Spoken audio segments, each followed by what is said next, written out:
Hello ladies and gentlemen, welcome to a new review. In this video we're going to cover the infotainment as promised. I did one of the most detailed videos about Tesla, so if you've missed that, you can check it in the top right corner. I'm going to put a link. Now I've done another video covering the early 2022 model. It would be considered in the car industry a 2022 since it's the end of year. It's a production for the next year, but it's more precisely like the third quarter or the fourth quarter. There are slight changes in the European models, which are including the rear taillights are now having longer turn signals, and they are having 2 fog lights and 2 reverse lights. So the lights for the Europe that were first launched were actually like the US lights with adding a short turn signals. Now the China models had the long lights, which are now introduced into the Europe. There's just like a, I guess, a year or two delay, or they just needed to use the parts they have on storage before. So there's a small changes. The batteries are now back to LG. My car has the Panasonic battery. And 2022 models from the Q2, so second quarter, will start getting the double glazed windows on the back as well, which I hope Tesla will add as an upgrade, because I would like to change mine. Those in the back, they're going to give you a little bit less noise in the car, and these double windows are great isolation in the winter because they don't fog. The rear ones do. So I think that's the reason Tesla decided to add those as well. Now, in this video, covering the full MCU, so this is the second version. The third generation of MCU will have the Ryzen processor from AMD. My car has the Intel Atom processor, and the new Ryzen processor is a lot faster, but it's also using some of your energy. It's actually using a lot of energy apparently, and Tesla has reduced the range of the cars, but that doesn't really matter. Now I have an exclusive news that I'll be covering in a separate video, but I will not reveal what it is. So if you want to see what that is, you got to subscribe to the channel and click the little bell to get notified when I upload new videos. Now in this video, we're going to cover the V10 of the Tesla infotainment. Tesla has released the V11 2 months ago, but I haven't updated because I was a little bit skeptic with experience with the new software updates, the major ones at least. Like, just let's take for example an iPhone. In the past, you know, there are some changes you don't immediately like, they need to get used to, but also sometimes the hardware wasn't following this new software. Like, for example, the iPhones in the past would follow the new software smoothly. They would work with the new software for 2 or 3 years, and then they would start really lagging. And then Apple was criticized for this. They were saying, you know, we're protecting the battery and so on, but now they've changed that and they're optimizing the new software for the older generation so they can work smoothly. Sometimes they don't include new features to you know, preserve that smooth working. Tesla, however, I don't think that the current software is going to limit the Atom processor. Tesla has said they're not going to offer the Ryzen processor for the new cars. That's the current information we know, but I believe that will change in the future, because I think Tesla will consider, there was a new video yesterday on Twitter, one owner creating like an app store demo, and I think that would be really cool to get like some additional apps for the Tesla car or the infotainment. So I think I've covered everything I wanted to say, and on the following video I will do the V11 update. Now in that new update, I really didn't like few things. They've removed some stuff. In the new software update, they've added some stuff back. Not everything. Hopefully they'll bring more stuff back, because most of the stuff was like at the moment, I'm going to show you on the screen, it require 1 step for the features. Now they're dig into the menu, so they require at least 2 or 3 steps, which just doesn't make a good user interface experience, and it's not really safe while you're driving. Without further talking, let's just show you the screen.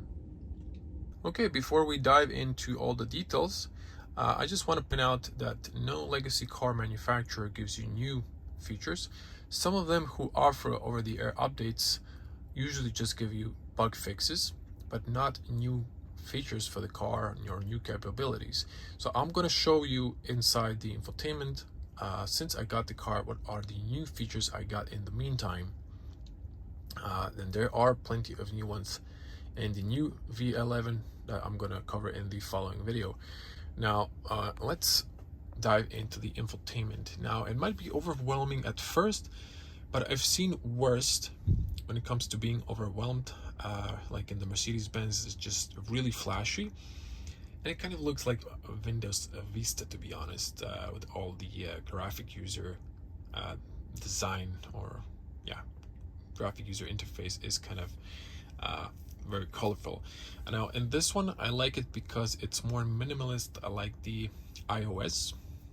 The new version gives you colorful icons, so it's more like a little bit Android-ish, but it's still okay. Now I'm gonna cover this in a few segments. So we have the car area, which is here towards the driver, and then we have the maps area and the cards, and we also have the bottom track. So we'll do step by step, so bear with me. And there's also on the top the icons. So let's start from the car, and we'll progress to the maps and then cover the bottom. So the car area is, you have the avatar, and over here when the car is in park, on the top you have the park, reverse, neutral, drive, just like on your lever here. And now what happened is the car, after some time when you put it to park, goes to easy entry. This means you can memorize your seats more backwards, so you can easily jump into the car, and then once you press the drive, it's gonna load your driving setup, and brings you closer to the steering wheel and so on. We're gonna cover that when we get to that part. Now when you're in well, the car is not in park, after you leave or just sit in your car, it's gonna remove the park, reverse, neutral, drive signs, because it is just sitting still. Now one of the great features is when you jump into the Tesla, so you just open the doors and look at the avatar. It's going to open the doors as well, and you lift your bottoms. It sometimes turns off the screen, but now it's sitting longer, so it has its own mind. And sometimes it doesn't switch off. Yeah, my seatbelt's on, so that's the reason why. So if I unbuckle my seatbelt, look at this. I open the doors and close them up. It's going to turn off the screen. Once I sit down, it's going to turn it on. Be careful not to leave your car and leave your passengers, because once the car forgets that they're sitting inside, although it has a pressure plate over here, if they're not buckled, I think the car will think that you left the car, and it's going to turn the alarm when it detects that someone is sitting inside, thinking that it's a burglar or a thief. It's going to turn on the sentry on the screen, and it's going to put some sort of music from Home Alone, which is like a rock version, on a full speaker below. It's going to scare the living thing out of your passenger. So I've learned that the hard way when I left my girlfriend, when I've stopped to get to a bathroom break. So just a heads up. Might be funny, but it's really not. It's very stressful for those who experienced that, because it's kind of scary. Okay, it's probably something you're never gonna find out in the videos, because I really tried doing this detailing and give you all the information I can. So the avatar, Tesla has changed the avatar a bit. It's more sharper now, it has darker windows. They were more transparent in the past, and it's a color match to your vehicle. into your seats. I have the black interior, as you can see. Now you can open the frunk, but you have to go outside to close it manually. Hopefully in the future they'll just add an option so you can close from the inside of the car. You can open the trunk and you can see on the avatar, and you can see over there. So if I press the close button, you can see it close, and also closes on the avatar. Now you can press on the little thunder to open your charge port. You can see it actually opens and brings you the charging card. We're going to cover it a little bit later, and then you can close it here. Now there is a voice command, and it goes like this, but I tried it. It wasn't working at the moment, but it was in the past. Tesla, open butthole. Actually no, my mistake. When I say Tesla, then I just wanted to navigate. Open butthole. There you go. Let's see if it's gonna close. Close butthole. There you go. So this is where the cards pop up. So this is like a pop-up little cards. That's what the Americans call it. Okay, so of course you can unlock or unlock the car on the top. On the top here you see this battery percentage. The battery in the first software graphic user interface used to be a little bit different. It was colored, it was green. Now they've put it to gray color. When you reach 20% it goes yellow, and then when you reach 10% it goes red.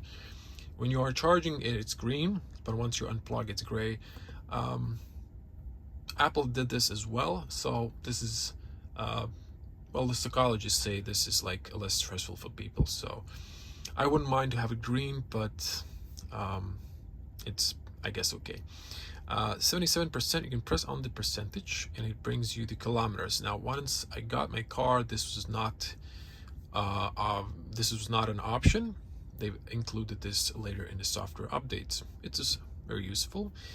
Pressing on the battery brings you the battery card. I'm going to cover that in a moment as well, but I'm going to come back to it. Now once you press the lever, which by the way you can see reverse neutral drive, it's going to tell you press the brake. Okay, you press the brake and it goes to park. Now one of the greatest features of a Tesla is you don't have a key ignition or stop button. You just jump in the car, you press the brake, car is in park, you press down to drive, it's ready to drive. Now once you press that, you have the park reverse neutral drive. You can see when I come a little bit closer, there's like this swirls like your finger prints. In real life, I mean in person, you can't see that, that's just the camera, so I'm gonna be a little bit distant, but you can see the whole screen. Now you have these here, they used to be horizontal, now they're vertical. I think in the V11 they're again horizontal. Now you can see the seatbelt information. Once you buckle it, it just disappears. What's interesting, if I press it to drive, there was a traffic sign, but it was removed. Now this is going to be here, you can move it, cover it, but it's going to be there until you buckle up. When you start driving, it's going to pop it again and start dinging. Now you can see the car, you can see when I give a turn signal, this is a US of it avatar. When you stop or when you're in slow speed, it's going to register here like close stuff, and it's going to give you in centimeters or inches depending on your settings. But the car, you can move the avatar and you can see the lights which are on. When you're driving, you can see the lights, you can see the lanes of the autopilot projection, you can see traffic lights, you can see the car is always going to go into the default position. When you're driving at lower speeds, it's going to turn into the bends. You can play with it, it's always going to go back. It's pretty cool. One of the reasons why I love Tesla. And I just wish they've updated the avatar, because this avatar is US spec, not the European spec. Now over here is the auto hold. Of course you can put it in the settings. I'm going to show you so the car can work like a classical automatic, but it's going to stop with regenerative braking with the electric motors once you let go of the electric paddle the acceleration paddle. So it's one pedal driving, which is really amazing and probably my favorite also feature of the car. Now lights are automatic here. I'm going to put it to park. It reads traffic speed limits, but sometimes it ignores them. And okay, back to drive. On the top here you can see little dots, and when this is solid, that means the battery is on the ideal temperature, working temperature. When you see dots, there can be more dots, that means the battery is cold, and it's actually showing you how cold the battery is. Now I'm gonna come back to that. Why is that important? Now I'm gonna put the seat buckle just because I don't want that card being there, but just to show you. So if you press here where the sensor is, you can see that it's registering once I let go. It is very sensitive. It's always in the middle part and on the back seats as well, and it keeps stinging, so it gets more annoying if you ignore it. Now on the avatar you can see the US amber fog lights and the red turn signals, and these are the base lights, the old version. Now the new car has the matrix. By the way, today in the USA, their National Highway Agency approved matrix LED headlights, so I believe that Tesla hopefully will add with the new software update matrix capability, because the new car has that, but since 2021 and early 2020 models got those, but it's not still working as a matrix. Okay, I think we covered this card. The speed is here and it's changing. Now when you're driving, I think we covered this one. Now to cover the card of the battery, and then I'm going to go to the maps. This is a pop-up menu. You can slide it down, or you can press the X. I think in the V11 they removed the X button. I think they should put it back. Now we can hear open charging port, and then when you're charging you can stop charging. Over here you can see the avatar of the car. Over here you can see like the transparent cut of the car. So if I come a little bit closer, you can also see my finger smudges. You can see like the silhouette of the car, and then you can see in my case dual motor and the battery, how it looks. Now if you change to the range, you can see that in kilometers or miles depending on your setup. That's how it looks. And also don't like the new avatar. I really prefer this one. I think this is more sharp and more detailed, but it is what it is. Now you can hear set limit, and my car has the Philips battery as mentioned, and now new cars have back LG battery. Over here, if you have the LFP battery or the Standard Range Plus or the Model 3 now, then you don't have this. And if they have the LFP battery, it doesn't need that. And this battery is recommended to charge to 100% when you're going on a road trips. Otherwise 90. It won't hurt if you're going like 5% up, because on the 100% there's still a buffer for another 10%. Same if we come to the 0, there's like at least maybe 40 kilometers you can pass. Daily use, I use this like 40%. This will be like 50. And when I travel, I try not to go below 20%, at least 10%. That's just for the future battery health. Press done and it's gone. On the bottom, you can lower the current. This is here because it depends on your infrastructure. If you have a cables that are not capable of withstanding a higher power, then they heat up, they can start melting or catch on fire, or they can just maybe fry your circuits, or for that reason you really have to, you know, make sure your if you have a garage, that your electrician does the installation. Don't do it yourself if you're not really good in electronics. Also, if you're charging, you can lower the amps, and then it's gonna take you more time to charge, which is good for your battery. But I charge mostly on AC. I use public chargers because I don't have a garage, and I just rely on public chargers. I'm gonna cover that probably in a separated topic. What's my experience with that? You can schedule here like departure time and like week, and then in the off-peak time we have, if you have night tariff, which is cheaper, you can do that. On the bottom here you also have you can schedule that. Over here is your supercharging information. Now, I used the supercharger in Italy last time when I was going to Spain. Supercharging is free in some countries like Serbia. I know that for a fact. Some superchargers are free, but they're not like labeled. Most of them are being paid. But in Croatia, up until like a month ago, we had free charging on highways and the cities. Still free in the cities now, but soon they'll start charging for those as well. So I really haven't used Supercharger. And also I want to thank to Thai. Thank you, Thai, and congratulations on your new Model 3. Thai used my referral code. Is actually the only person who used it before. 3 days before Tesla canceled the referral code, so I got another 1,500, I think, or something like that, kilometers of free supercharging. So thank you and congrats on your new car. Over here you can see supercharging tips. So for fast charging, you can filter them in the navigation.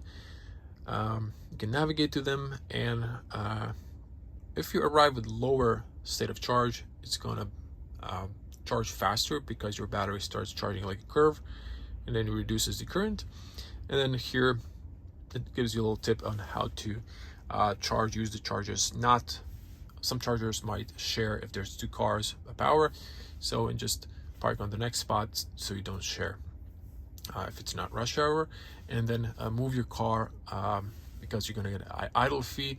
Now, in third-party chargers, this is a problem I saw in most of Europe. People are not moving their cars if the charging is free, and they're blocking the charging station, which is really irresponsible. So I urge you not to do that. Consider others. Don't leave your car for too long when it's charged. Just try to move it, repark it in a reasonable amount of time, like 15 minutes, 20 tops, but half an hour someone can charge another 30% on a 50 kilowatt charger. So be responsible. Continuing on, we've covered this. Close this up. Now, to cover the maps. Now, the maps are really great. These are Google Maps. There are some downsides, like, for example, I would like to have traffic cameras. I would like to have police reports. We don't have Waze on a Tesla or Apple CarPlay. I would really like that in the future, to have option maybe to download some additional apps and to use Waze, or just if Google would add that, but they're really not good in that department. You can see here there's a navigate, there is a compass, there's a plus and minus. So the plus and minus kind of zoom in. It's easier when driving, although it would be nice if this was here. And the new update, they're switching this north orientation over here. Now I am facing the north, but you can here face the north, or if the car is facing of the south, it's going to be facing where the car is facing, and then you can reorient it to north. Now, if you put in a destination, then you have this option. which shows you the route, and then shows you all the turns, and it shows you how much battery you're going to arrive at your destination. You can also add waypoints here, and then over here in navigation you have the volume. You can mute it, automatic navigation, trip planner, online route, and this is really precise. It kind of has error of 1 to 2%, but it is very correct when it tells you with how much battery you're going to arrive, how much time or kilometers, and exactly at which time if you start now. You can also avoid ferries, avoid tools, and do the rerouting. That's going to save you time. Now this saved me on 2 occasions at least an hour or 2, because the Google Maps saw there was a huge how Germans call it, Stau, or it was like rush hour. It was a huge traffic jam, and it just avoided that by following the navigation plan. Now what is cool is this is suggesting that I should go to a supercharger, and in that case you saw the battery was cold. Now it's preconditioning the battery for fast charging, so it usually starts when you're on a trip at least half an hour before you get to the supercharger. And over here you can see the supercharger. If you tap on it, it's going to show you the location. There are 8 superchargers in Croatia. In the future there will be more. Now you can see here the price. You can see the idle fee price per minute. You can see the amenities. You can add, you can navigate to it if you already haven't, and you can hear the heat pump. That's the preconditioning. And you can see here 5 stalls available out of 6. So the number 5 is suggesting, if you know from top of your head, this one has 6, that there's currently a Tesla charging there. And it shows you max 125 kilowatts. So this is the V2 version charger. Some in Croatia are 125, some are 130.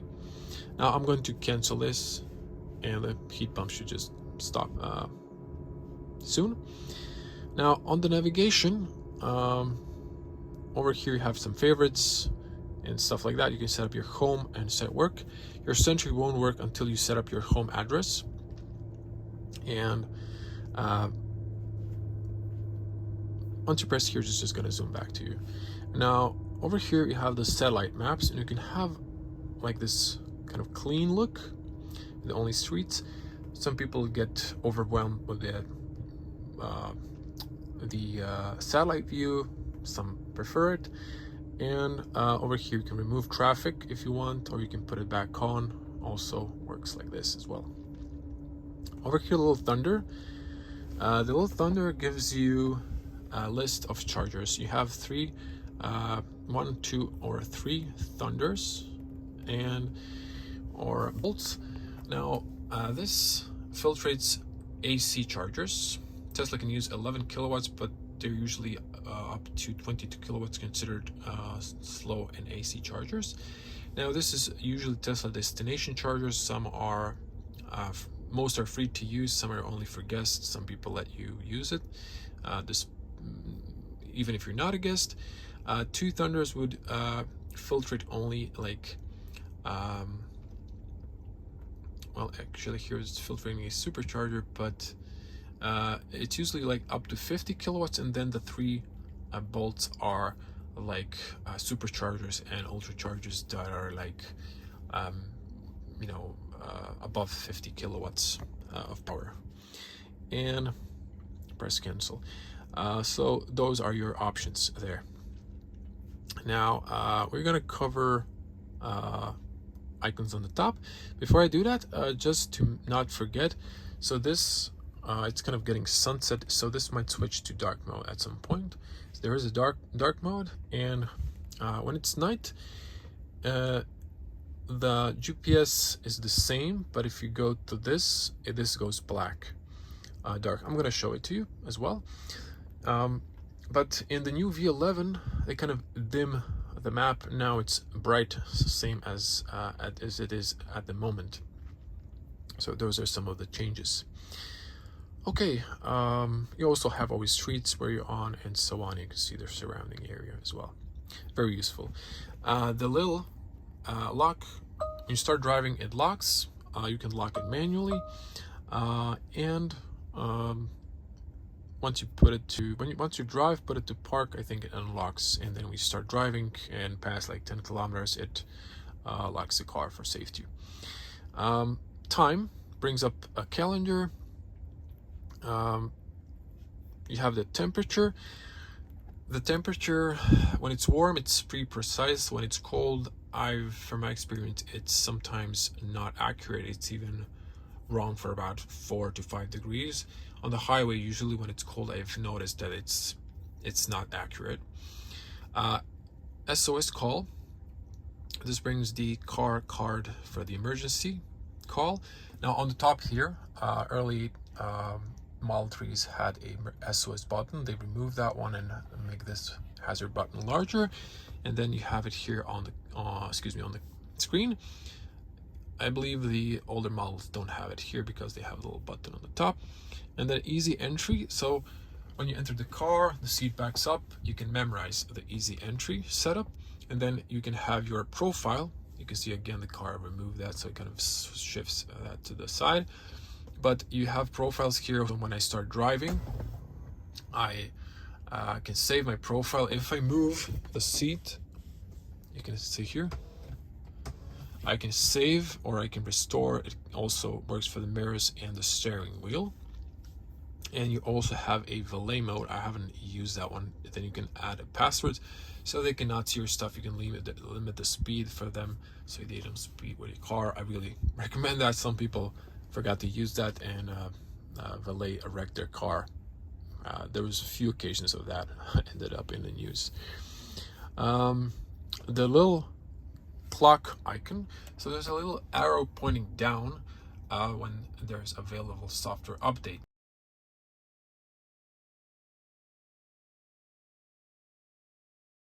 Now when it downloads, it is green. I think it's yellow when it's downloading or available, I forgot now, and it's yellow when there's a little clock there. So it's not going to install it without you pressing install or schedule. By pressing twice on the time, it's going to reset it to like 2 seconds. The car will switch off, or at least, the MCU.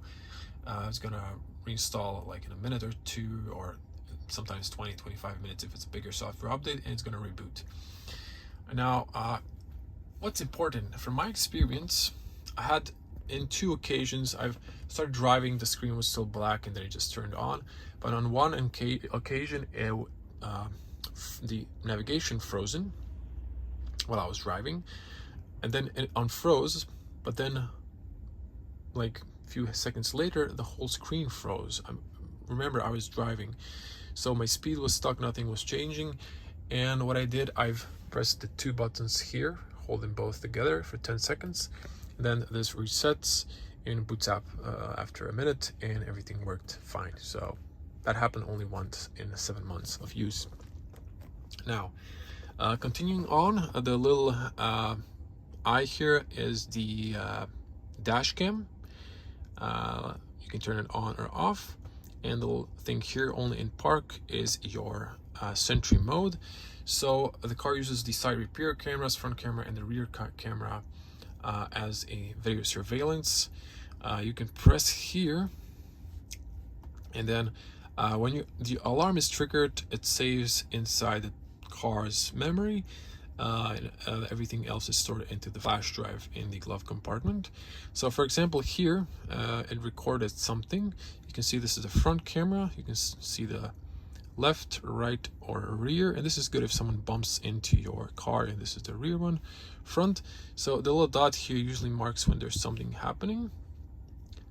So at this time there was no one passing by. It flashes the lights. I wish it doesn't do that, because it just pulls attention to itself. So sometimes the kids then start looking at the car, they try to open the door handles. Sometimes when it's really windy, it just records useless stuff. It's very sensitive, so even when people just pass by a few meters in front of the car, it just triggers. But it's good when someone dings your door, does damage, you can use, because it has a timestamp, so it works in court. You can just file a claim with your insurance and get that repaired. So if people are irresponsible, they hit and run, they can get you can get back to them through their insurance and charge them the damage. Over here we have the LTE, and the LTE is in Europe it works in the European Union, and the Swiss, Norway, Iceland, similar countries, and Serbia, Bosnia and Herzegovina, Montenegro, it doesn't work. Now, once I got the car, I was traveling to Montenegro last summer, and then you couldn't use the Wi-Fi while driving. I bought the SIM card and I couldn't use it, only in park. Now they've added the update a little bit later that you can use the Wi-Fi while you're in the car driving. You can turn it on here, and then it gives you an option to connect to your phone, for example, and then if you're in a country which has roaming, then you can use the maps. Before you're going into those countries, it's not bad just to search that on the map, zoom in where you want to go. The car is going to store that, it's going to use that. It's going to be a little bit blurry once you zoom in, but it's still going to have the maps, so don't worry, it's going to work if you have to navigate somewhere. Bluetooth, here you can prioritize the devices, add device. It's very simple to use. Again, it looks like an iPhone menu. I really like this because it's like iOS or Mac OS, and you can hear prioritize device, science, context, recent calls, science message, and chim new messages. You can use that. It's very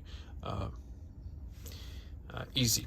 Now finally gonna move to the bottom part. I'm gonna start from this end and then cover these because there's a lot of menus here. Now let's start from the heated seats. You can see on the top it always says when you do a change. This is really practical. If you live in a country where you have seasons, like if you're in Florida, you really don't use this, but if you're in Alaska, you're gonna use this.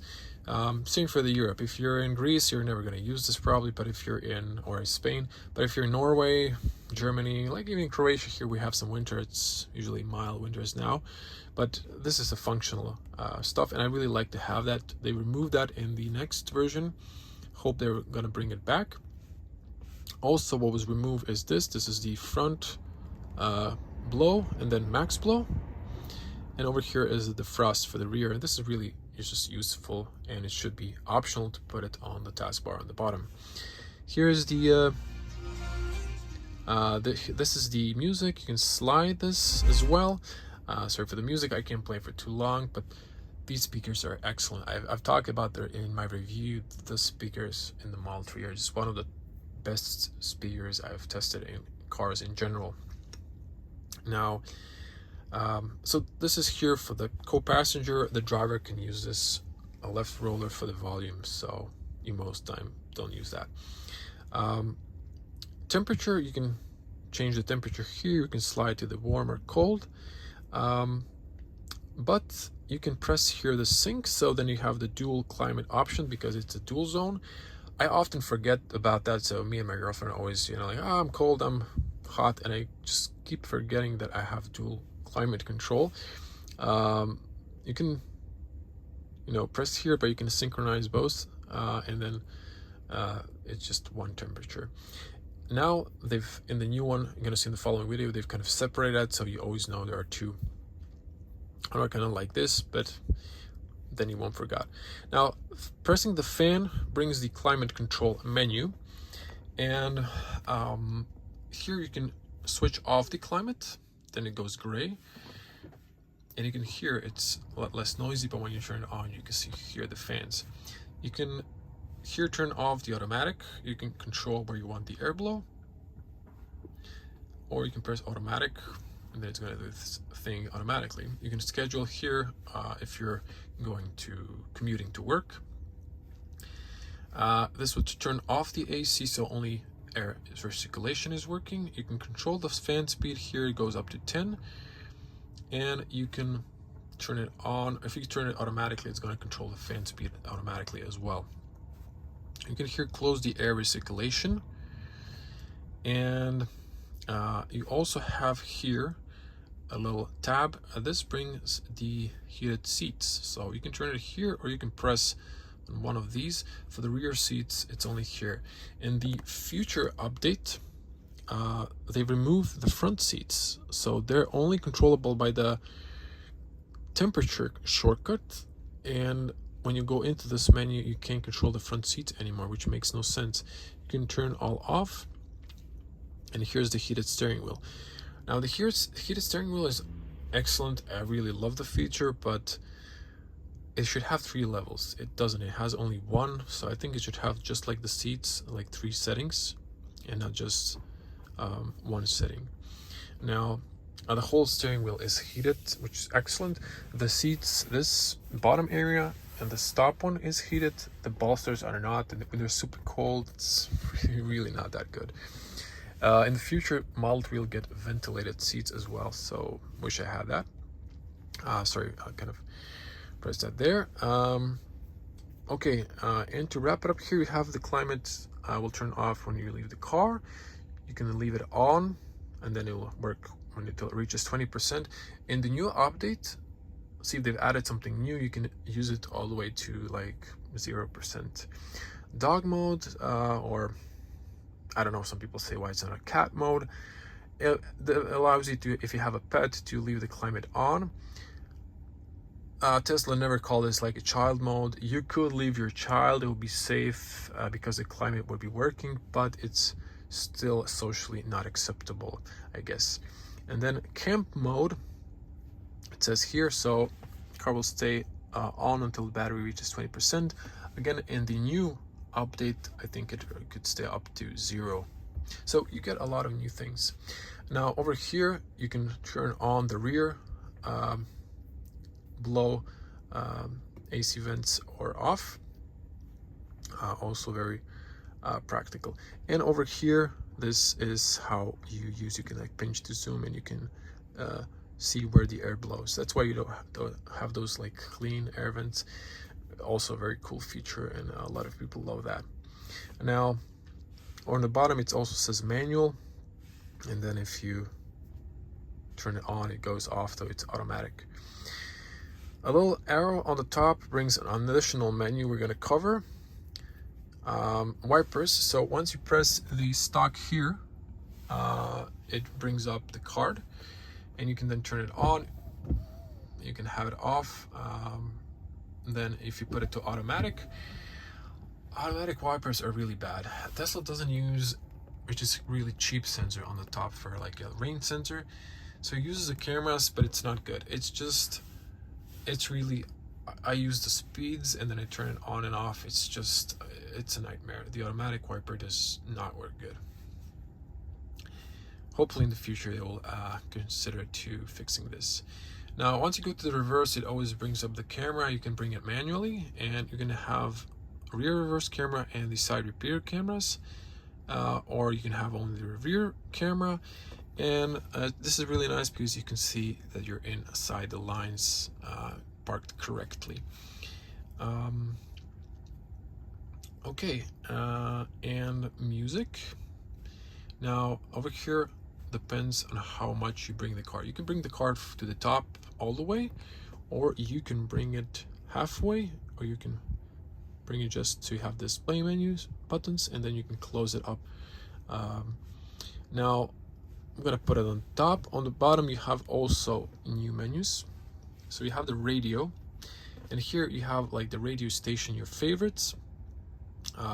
You have these stations, like all the stations that the car reads in your area, and like a direct tune in, like you can put up a frequency if you really want, but I don't think anyone uses that anymore. Phone, this would link to your phone, or you can connect another phone and you can play your music from your, I don't know, Apple Music or similar stuff.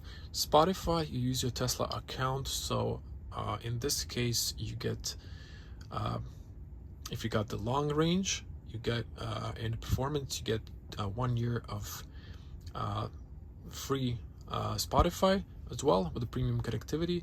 In the standard range plus, it was 1 month. I think they've just reduced all the models now to 1 month. I got it free for 2 years because early when they entered the market, they've offered, there was a problem with charging that because they haven't sorted taxing the receipts. So they've just gifted me 2 years of premium connectivity. That's what Tesla managers told me. But that's an exception, not a rule. Spotify, excellent. You can have recent playlist, artists, albums, podcasts, genres, moods, and stuff like that. Karaoke, never used this, to be honest. Maybe once when I was driving cousins' kids just to show them the car. You have here like topics, Disney, party mixes, new tracks and stuff like that. I'm not gonna play that, not to get a copyright strike. Tune in, you can put your favorite radio stations. You also have like a different podcast, music, sports, and stuff like that. And then Tidal, this was introduced. This was the last version before the V11 2 months ago. And then settings here, you can play with your treble, middle, bass, and stuff like that. You can have the automatic or a high immersive sound. They also improved that, so of waiting to update. You can also balance where you want the sound options, and here sources. So any music you can type in here and then search if it's not here on Spotify, or you can press the voice command and then just say, like, I don't know, play the Beatles, and it's gonna bring those. So that's the music center. That's the music. Now let's bring the car menu. The car icon. Now a lot of new stuff that I've mentioned that they removed, like cards. They've shifted them to the menu. Okay, now I just realized I forgot one thing. Okay, when you're in drive, you can see all the icons now. They just go off. It's like a test. It shows you here chill. That's the driving mode, and you can change it as well, but in the car menu. Now I forgot to mention these little dots on the bottom. You have cards. Now this is where the messages pop when you get a message, like a text message, or when you get a phone call.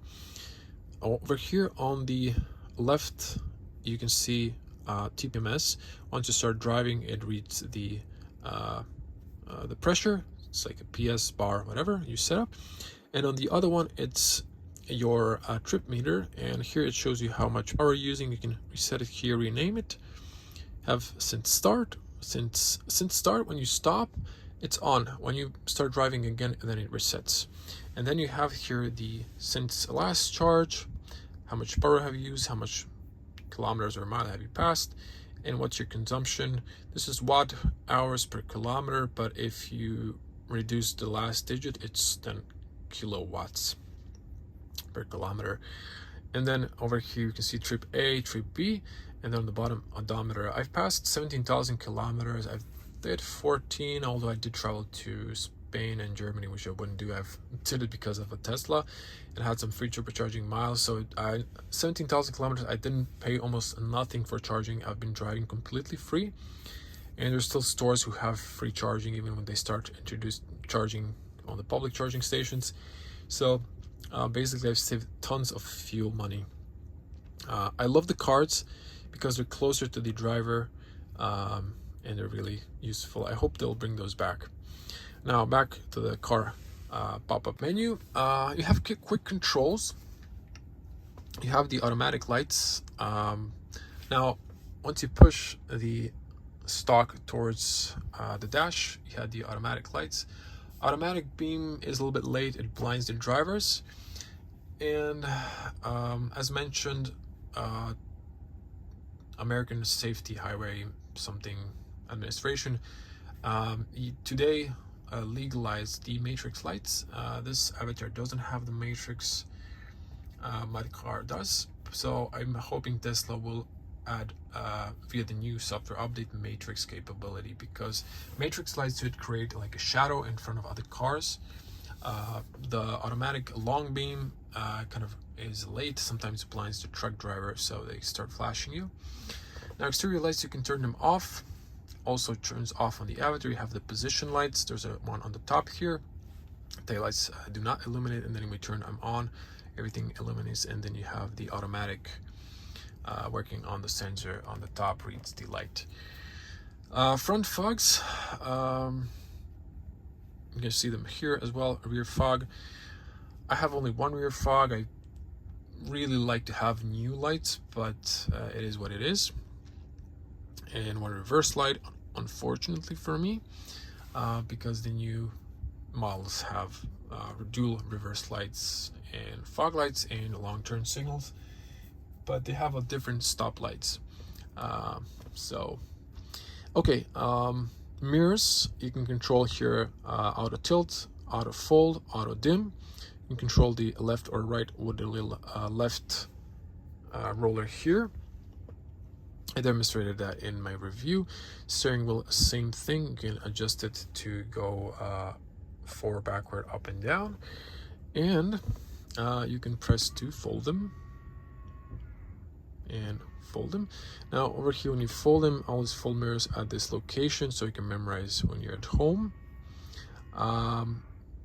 Locks, you can window lock the rear for the kids or for anyone, as a matter of fact, and you can lock the rear doors. So child lock would disable the unlocking of the rear doors from the inside. Brightness, you can lower it or just use the automatic. Actually, I think we can use a little bit more, not too bright, maybe like this. See, on automatic is just going to reduce it to best for your eyes, and then it uses less power as well. And there's a shortcut for the glove box. Glove box is now my glove box got the latch that's slowly opening got broken, and they replaced the entire glove box, which is not really economical for them, but it was covered by warranty. Now the glove box is really not practical, because on this end, if you want to reach from the passenger door and just grab something in from outside the car, then it's hard to just reach here and then press this. You can press here and say open glove box.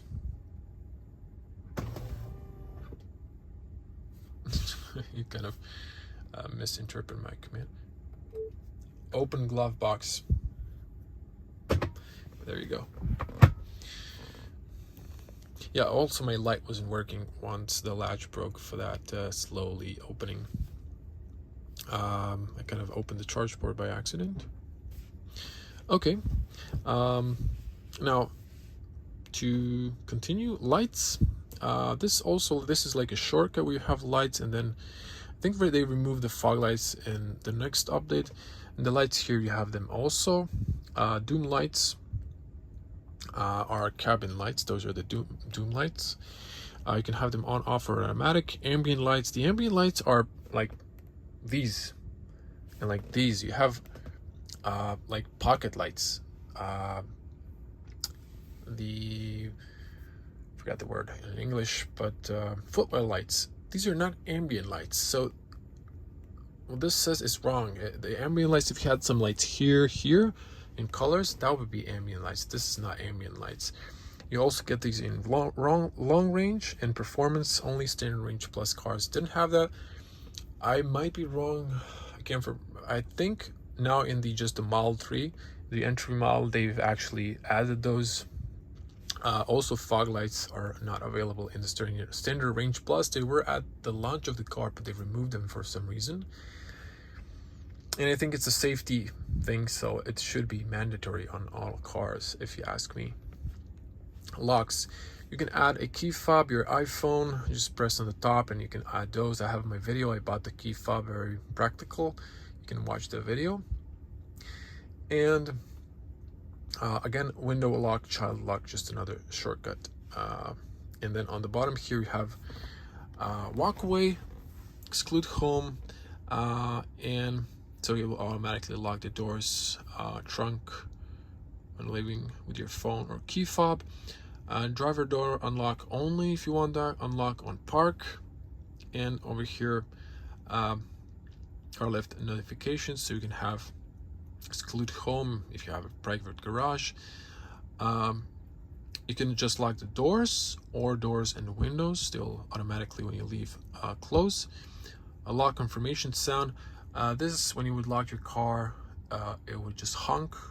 This is like standard in USA, but you can disable that if you want. If you don't want to like disturb your neighbors at night. And close windows unlock. So there's multiple options. Display. On top you can see that I've mentioned night mode, so you can press it to day mode or automatic. This is how the night mode looks, so everything goes dark. I know people will love this, some will only use that. And then in that case, you can see that this is how the maps look. It's just dark. Sometimes when the car is not in a drive mode, it is a little bit slower on loading stuff. But you can see that, and then if you go to navigation, it is brighter. I think they've kind of dimmed the maps on the V11. I saw them at my friend who updated his car, which I dislike. I think this is good. So there are some downsides to new updates, and if you don't want to update to the new software, then you're not getting all the improvements for the car that are after that one. So that's a little con if you don't want to update, such as I did in the past 2 months. Okay, back here, and I'm gonna put it to automatic. I prefer to have this, it's just easier for me, personal taste. Same here, automatic screen cleaning mode. You can see the finger smudges. You can hold to exit for 3 seconds, and there you go. Touchscreen. There are multiple languages. When I got the car, Croatian was not available. I'm just used to having my electronics on English. So, and voice commands, Croatian is not there, but hopefully in the future it will be an option. And then voice navigation, you can have British English. There's no American English. Interesting. And region, there is Croatia. There are plenty of regions, and Tesla is adding them. Time, you can have 24-hour percentage distance, which you just change on over there. Miles, so let's see here. If I go, you can see the miles or kilometers, and then Celsius and Fahrenheit. But I mean, Europe we use metric, not imperial system. And then bar or PSI. Driving. This is the long range as mentioned. You have chill or standard. The performance has additional of sport. If you buy the boost option, then standard is replaced with sport, which is one of the reasons why I don't want that, because I would like to have sport. Sometimes you don't want the most aggressive setting, but sometimes you do, just to show it off. So, but maybe that's good because it costs 2,000 euros to add almost like a little bit faster. It's like from 4.40 to 100 you would have 3.9. So it's just even more aggressive and uncomfortable for the passengers. Steering comfort, standard gives you a little bit more feedback. Sport is more stiffer. It gives you a lot of feedback. I like to drive when I'm in standard, maybe on standard or sport, and mostly I drive in comfort, because in comfort it's just a lot way easier to move the steering wheel on parking. And then stopping mode, you have hold, so it maximizes the range by extending regenerative braking of the electric motors to lower speeds, and automatically blends in brakes to hold the vehicle at the stop. So when you're driving, you lift your foot off, the car will stop. When you press the accelerator pedal, it's gonna start driving. I like to have this in percentage. It's less stressful because this is not that accurate. It's more of an estimate. I'm gonna show you the real, how to see that. Stopping mode, then you have the roll. Roll when pedal is released, so the car moves with inertia, like classical automatic. And creep slowly starts moving when you release the pedal accelerator pedal. So this hold is the only option to drive like a 1-foot pedal driving. Slip start, free vehicle stuck in snow, sand, or mud. Autopilot, auto steer beta, full self-driving visualization preview, that's when you're driving. Speed limit, you can have the current speed or to the speed limit. This would chim. Okay, you have the speed limit warning off, display or chim. Chim would be like sound, display would just be like visual. You can have the speed limit, I can have it fixed or percentage. I have 10% because we have 10% tolerance in Croatia. Actually, it's 10 kilometers up to 100 kilometers now, and above 100 kilometers it's 10%. So that's the way it works. You can have a little demo there. Speed limit, relative or obsolete. And over here, I'm really not sure what this is supposed to be. So offset 2 kilometers. Wait. I think I just realized what this is. I've noticed when I'm using Waze on my phone and that my GPS speed is at least for 2 kilometers. Maybe that was the reason why. Obsolete. Okay. Forward collision warning, medium. You can put it to late. What happens is when you're driving in front of someone, your car in front of you, little avatar of the car in front of you is going to be marked red, and it's going to flash and give you a strong sound signal that you're accelerating. They need to let go, because sometimes it freaks you out because you're like planning to decelerate, but the car doesn't know that. It starts beeping and it's flashing red. But sometimes it really reacts before you notice that the car in front is stopping. So it's good to have it. You might put to late. I have it on medium. Lane departure avoidance. You can have a warning where you're departing or assistant to pull you back. And then I have here emergency lane departure avoidance, automatic emergency braking, obstacle aware acceleration, traffic aware cruise control, and blind spot collision warning chim. So when you have a car coming to your blind spot, it's going to warn you. When you have obstacles, the car will accelerate or slow down. It's usually going to follow car in front of you and brake. It doesn't stop for the traffic lights. You need the FSD for that, like the full self-driving option. The advanced autopilot has like a lane departure when you give a turn signal, but I'm not sure if it's worth the money. So I have the standard autopilot, and in this card you would have more of full self-driving options. Navigation. This is for the navigation. It was also in the card that I showed you before. Safety and security. Emergency call, allow mobile access, allow keyless driving. So with your app, you can enable someone to jump in your car and drive it off. Once they exit, that's gonna disable. Power off. This is power off your main battery, I believe. So if you need to do some service, that's what it's for. Or if you need to leave the car for a longer period, maybe that's the way to like conserve the main power from the main battery. Speed limit mode, you can enable this and put a pin, so if you borrow the car to your friend, he won't be able to pass the speed limit you've set up in the infotainment. You can also add a glove box pin as well. Sentry mode, on or off, exclude home, exclude work, exclude favorites. Dashcam, off, manual, automatic. On honk, you can honk, it's gonna save. That's like the shortest way, or you can just press on the screen. They removed that, now you have to use the little icon, but I'm gonna cover that in the following video. Format USB drive. Now you can see the car just decided it's going to switch to the night mode. I'm going to head up to display and just leave it on the day, since I think that was easier for and that was a whole part of the video. Now where we were, so passenger airbag on or off. I think you need to be maybe in drive to have this because it's not on the top at the moment. Park assist chim just gives you little tones when you're getting closer and beep when to stop. Joe mode.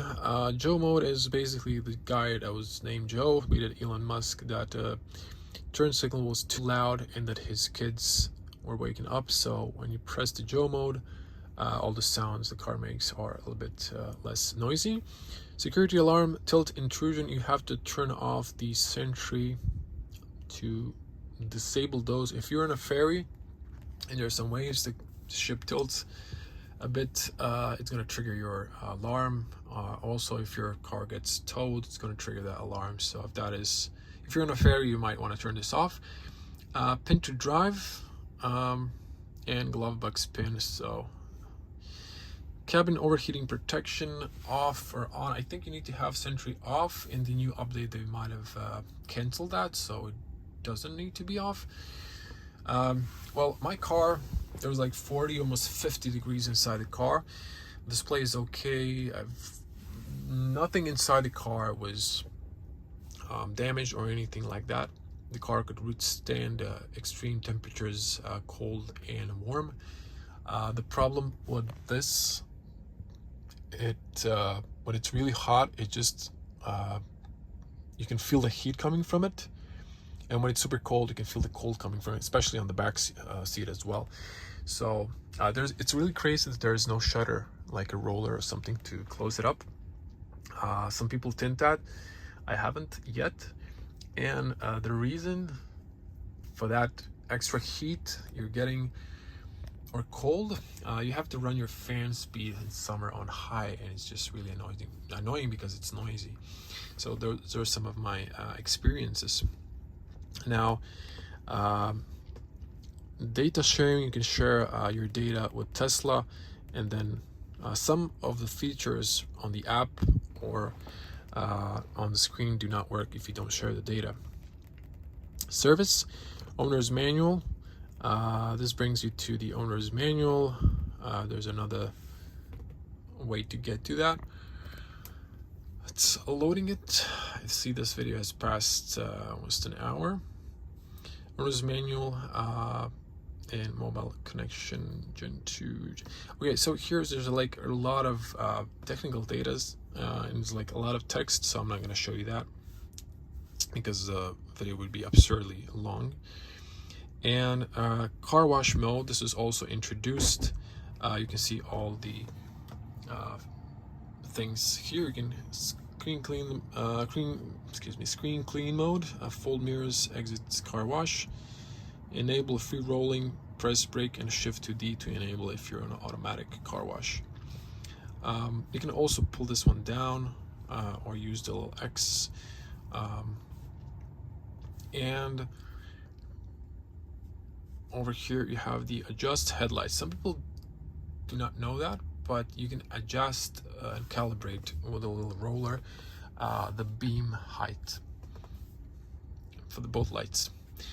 Towing, this gives you how to properly tow the Tesla and transport it. You have a transport mode and what you need to do. Wheel configuration, you can choose different wheels and it gives you a different avatar.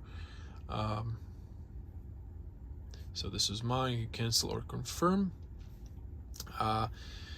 Notifications, so here you can have alerts, all latest notifications.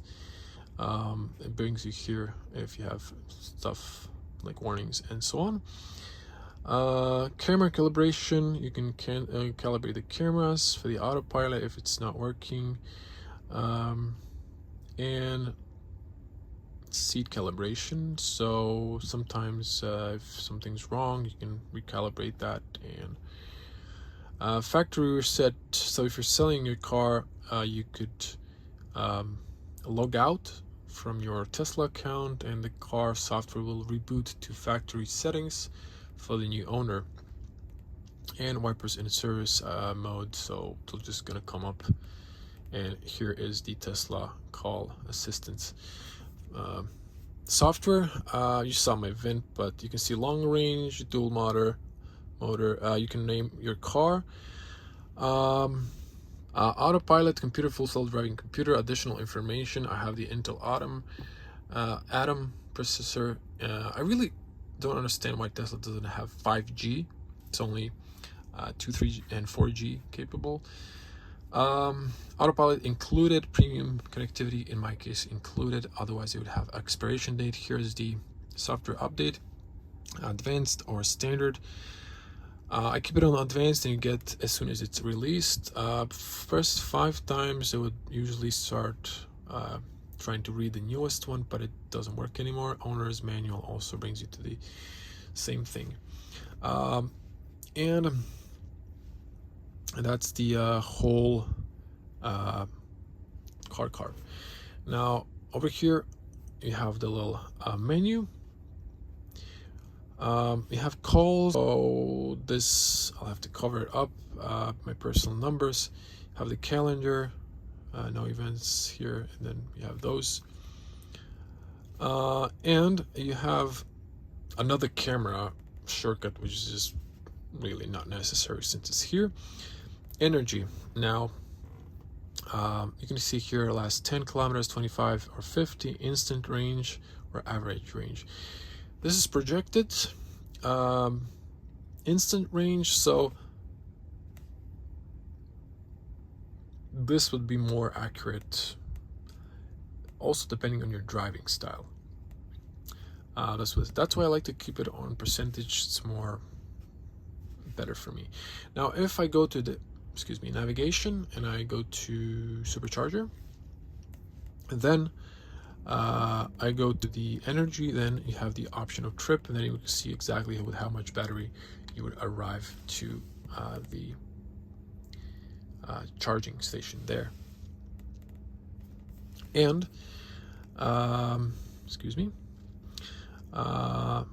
charging also brings you to the charging card I showed you. So we're gonna wrap it up soon.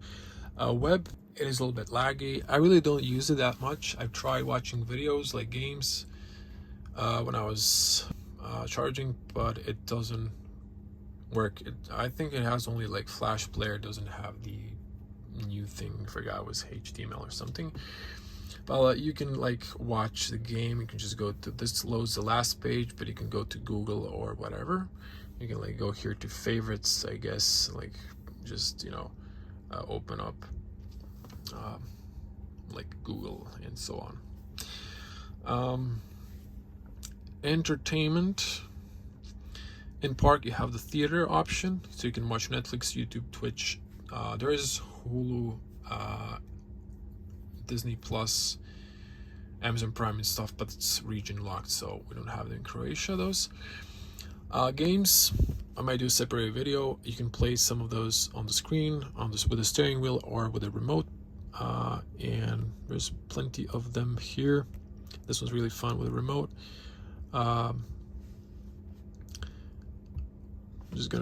They've added Sonic Hedgehog and stuff like that, but you're gonna see there are a lot of retro games here that don't play, and this is just a way to kill time. Some of those games are really fun.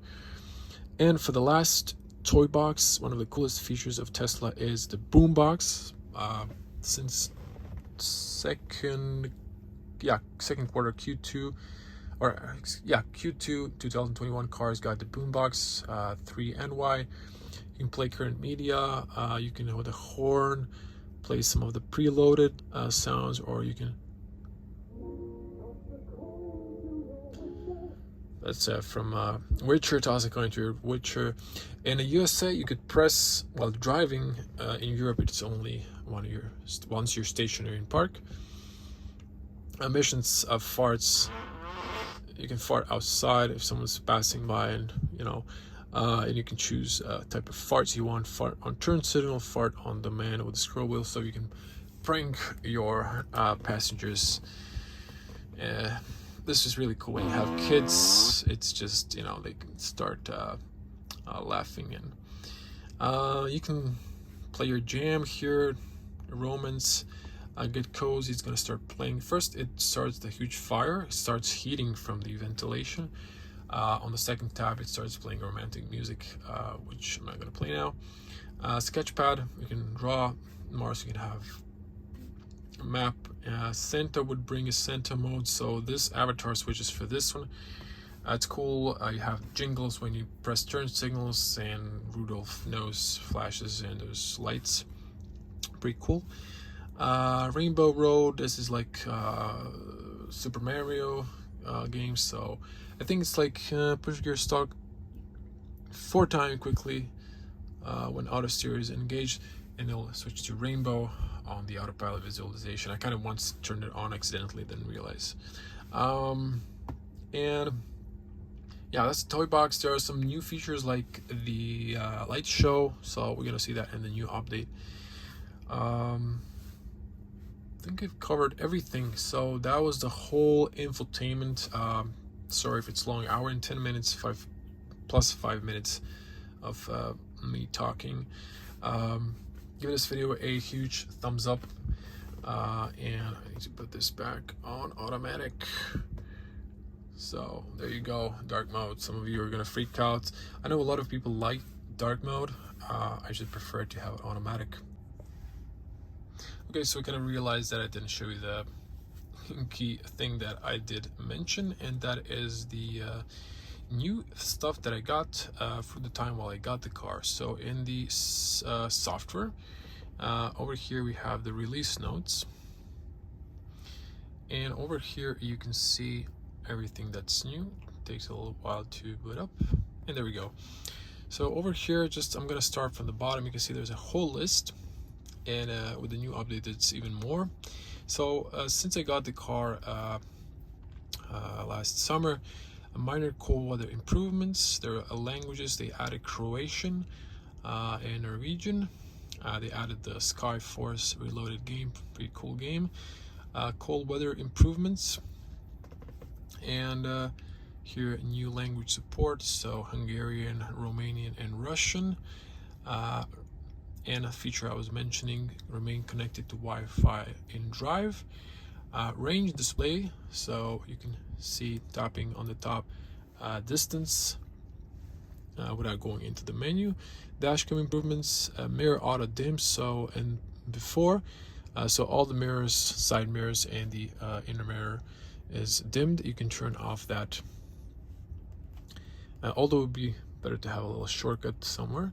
Car wash mode also added at some point. Greek language, immersive sound, so improvement to the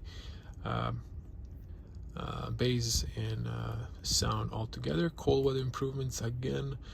Mobile app improvements, this added in the mobile app. You can see charging rates, and the graphic interface of the app was changed. They added a lot of features. UK English, added tutorials. Range display has been more improved to real world conditions. Traffic awareness, cruise control, CHIM, tidal, and the cold weather improvements. Add waypoints and driver profiles. You can add multiple driver profiles, home and work, and driver door unlock mode. So there are plenty of more of those.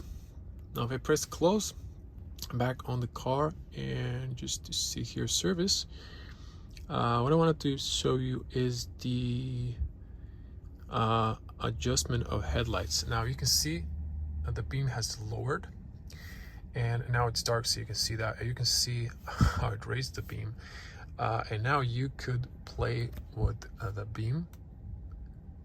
You can see 1, 2, 3, 1, 2, 3.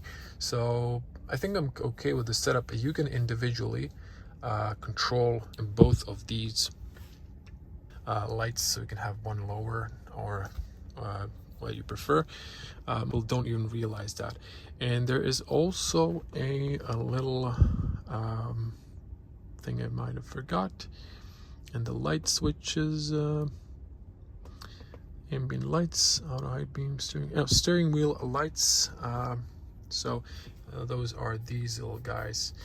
They're not really bright. You can see the puddle lights, or what Tesla calls ambient lights. If I switch them off, they go off.